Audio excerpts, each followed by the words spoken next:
And bringing you more stories, amidst the divergent views that have strained the outcome of the Presidential Elections Tribunal judgment, senior lawyers have been advised to effectively carry out their jobs if there is ever going to be a chance to upturn tribunal judgments.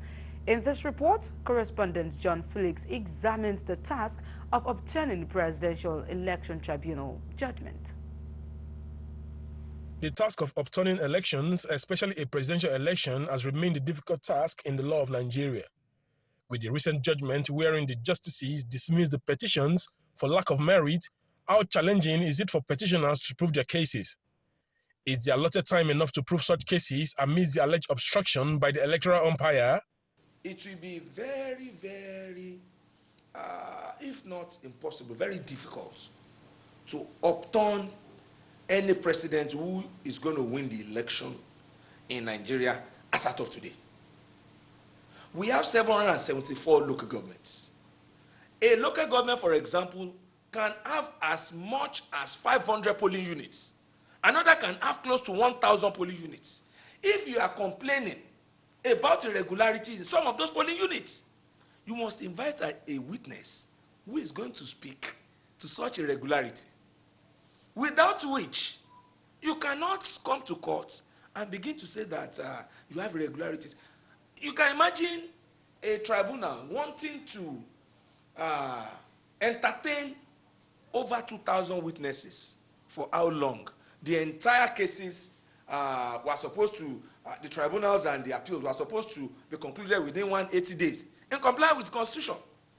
And even if you want to use 6 months, I'm not too sure that the tribunal, members of the justice, will be able to write on a long hand for that long. Don't forget, they have limitation in which they are supposed to put together those things. Once you understand there were irregularities in an election, within a period of 30 to 45 days, you have to file the petition. Within those days, will anybody be able to gather those pieces of evidence before bringing it to the tribunal?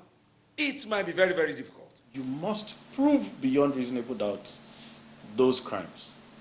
At the same time, you must present evidence of all the other civil wrongs or whatever has happened.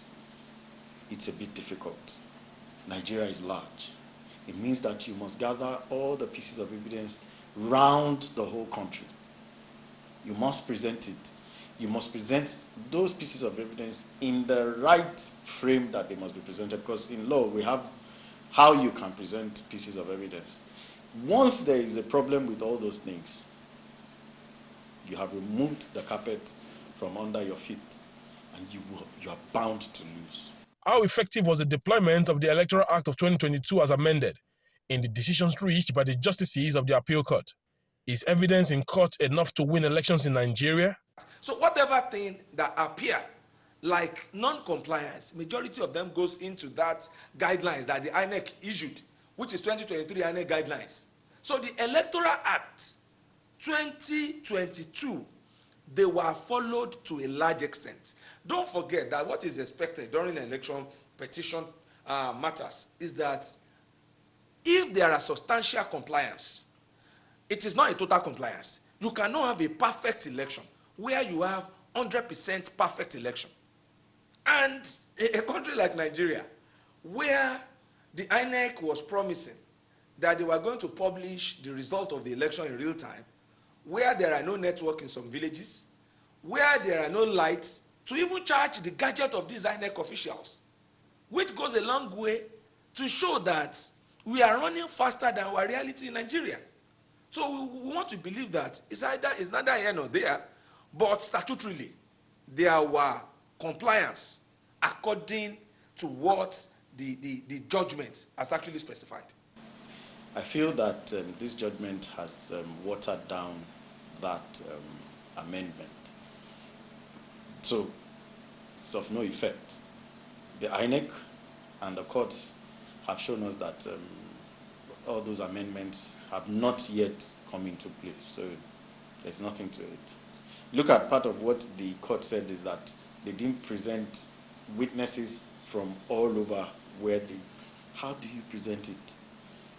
How many witnesses can the courts also take in 90 days.